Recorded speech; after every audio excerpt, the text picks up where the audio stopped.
Again, we're here with Carl Byrd, DJ Carl Byrd of Codex Prime Podcast, also the Big Daddy Cool of the UWO, the reason they exist, according to how the history goes. Talking about the origins of geek culture and how it relates to not just comics and cartoons, but also hip hop. How these cultures are formed, and you were just saying Future kind of was probably the biggest name in the mumble rap core. And I kind of want. I feel like there's like a lost year, 2020. Like where I had a bunch of bands that I was following pretty closely, 17, 18, 19, and then I felt like a lot of them changed. Like some of them, like okay, I think if nothing had changed in the world, they would have been more famous now. But some of them ended up retiring. It's like I feel like some bands should have been like kind of got screwed. Timing wise. I feel like Future was higher in 2019. Yeah, well, the music industry has changed significantly. Like the money, the way like artists are getting paid nowadays is just not where it was like how when we were coming up. Where everybody would just get paid off of physical media, where they were just like, okay, you would get like X amount of money for how many units that you would sell. Nowadays, there's no physical media. Everybody's streaming their music, so it's entirely different. So it's an entirely different what's the word? Industry. Like landscape. Yeah, it's Yeah. a whole different industry. Some people are for it, others aren't, and I feel like that has like it kind of like it hurts a lot of artists nowadays, and because they're not getting the stardom or the money that they actually want to that they actually hope to get. I mean, I haven't bought a CD since I got I have Napster Rhapsody, which is just another form of Spotify. I just said it's a little cheaper. But since that happened, like, I think the last album I bought was in college, was that Radiohead album that was free. And, like, it was such a cool, like, okay, but I'll give $2 to this. Like, that's cool. But, yeah, I mean, like, so if I had $1 million, I'd be happy to go buy a vinyl record player and buy, stuff for fun. But, like, it's like Maslow's hierarchy of needs. I'm not going to spend money when I don't have to. I go to their concerts. Yeah, that's pretty much where the money is at. And then there's also that people are buying vinyl, but it's kind of like a novelty, or I guess you could say, kind of like a novelty thing, like where people just who love vinyl records, they will buy one and just buy the vinyl just because they love it. Yeah. I kind of feel like the Newbury Comics rep probably has a lot of like, oh, you like Taylor Swift? That's a cool vinyl. Yeah, why are you buying this? I don't know. But they're gonna do it anyway. Like, it's just like a status symbol. There is a market for it. Yeah. So onto the subject of geek culture more so. So tell me a little bit more about Codex Prime. I know you also touch on. We talked a little bit about how you have competitions where you're breaking down the best producers of all time, and people's opinions can clash, and that's part of the fun of having these kind of conversations. But also you do touch on video games and other parts of culture.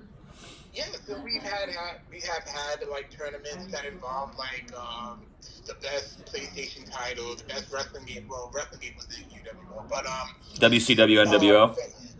The UWO did a best wrestling game tournament, and No Mercy won that one, of course. Okay. But it's usually just a array of topics that we just choose from, and it's not always like tournaments. We also just do give our reviews. Sometimes in some movies in long form, like for a while we was doing the MCU movies in long form, the Star Wars movies in long form, a DC movie in long form, but. So it's sometimes if we just both happen to see that movie, then yeah, we'll discuss it. And a lot of things will be just like, oh well, I'm currently reading this, I'm watching this, or this pay-per-view just happened. Like WrestleMania is definitely gonna be one that we're gonna be doing in long form. Oh yeah. But yeah, we just touch base on a lot of the happenings that are going on. We just hit a parade, and that's what I love about it. We just think of a subject, and then one subject can be like an entire 2-hour podcast. And you know what? That sort of thing, it feeds the soul of people that don't have those people to talk about this content with, but they are passionate about it. They feel like they're connected to their culture, and then they can share that with other people. They learn, certain things to say. It's like the advent of like when Sports Center came out. Now everybody goes to the water cooler and can talk to their colleagues about, the game and their opinions, and now people have the same sort of experiences with all of these different cultures. And the Geek Bar idea is about bringing people together, in person, whether it be at a bar, a restaurant, or a brewery. Basically Comic-Con, whether it be any form of geek culture, and as many as possible. And that's what Comic-Con always is. Dungeons and Dragons, board games, all the way to video games, cosplay, comics, movies. All Chris Hemsworth. Hit as many things that people are passionate about as possible. Put it in a place where they feel accepted, and it's fun, Like you can go to a restaurant where you know nobody, but you can go to a place where people are like-minded. It's just fun. And yeah, I agree 100%. I try to go to as many cons as possible. Rhode Island Comic Con is one that we do every year. We usually get press credentials for those, and then we also happen to moderate a couple of panels. This was our third year doing it, moderating panels. So and just not only just interacting with like the celebrities that we do, but just the people in general. Like we just see somebody, oh my God, I love that cosplay. Like, you're a fan of this? And then that can start a whole nother dialogue, and you never know what type of friendships or what kind of networking opportunities can come from those.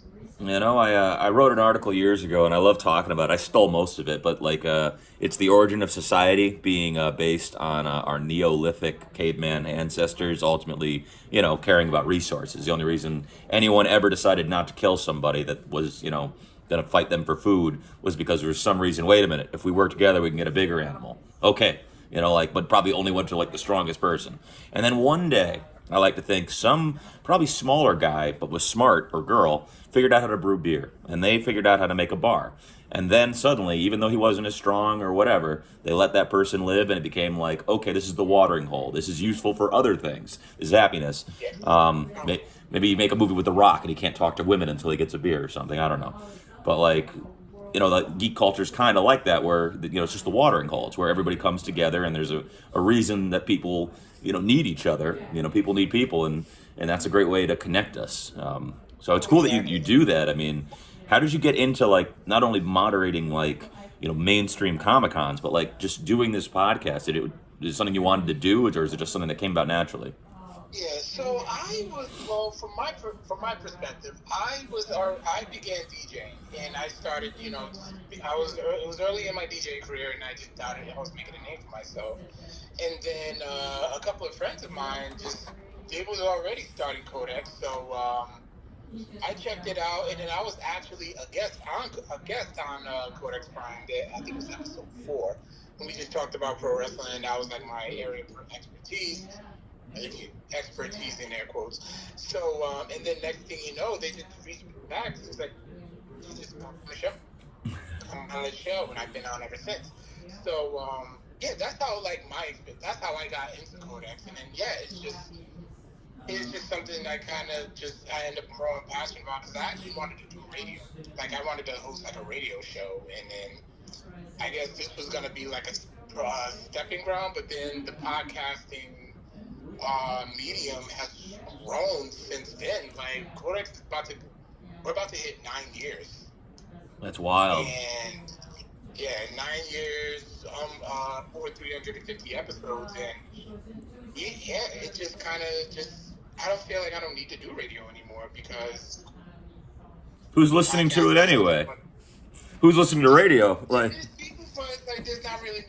Most of the time it's background noise, and it just feels like with podcasting, there's much more freedom. You can talk about whatever you want. Well, independent podcasting, you just talk about whatever you want. You can say whatever you want. You don't have to worry about swearing, getting bleeped out and stuff. You can just be yourself and talk about the things that you are passionate about.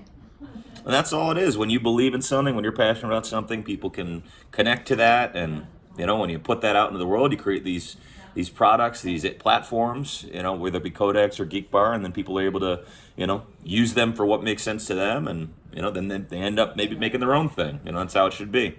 Everybody gets their own toy to play with. Exactly. Well, Mr. Byrd, I really appreciate your time. Definitely going to share this on the platform, and definitely going to keep in touch as we do more events, and you keep, doing more, podcasts, as well as, getting involved in more activities like, Rhode Island Comic-Con. Would love to see you out there and support, what you guys are up to in the future. I'll definitely let the UWO know to give you some royalty checks next time I see that MJF T-shirt out in the wild. Oh, that's them. I just brought the guys together, and I'm just like, what, the sky's the limit. Go do your thing. Yeah. Well, right on. But again, Mr. Burr, really appreciate your time, and look forward to crossing paths again. Oh, it definitely will happen. Appreciate it. All right. Take it out. All right, take care.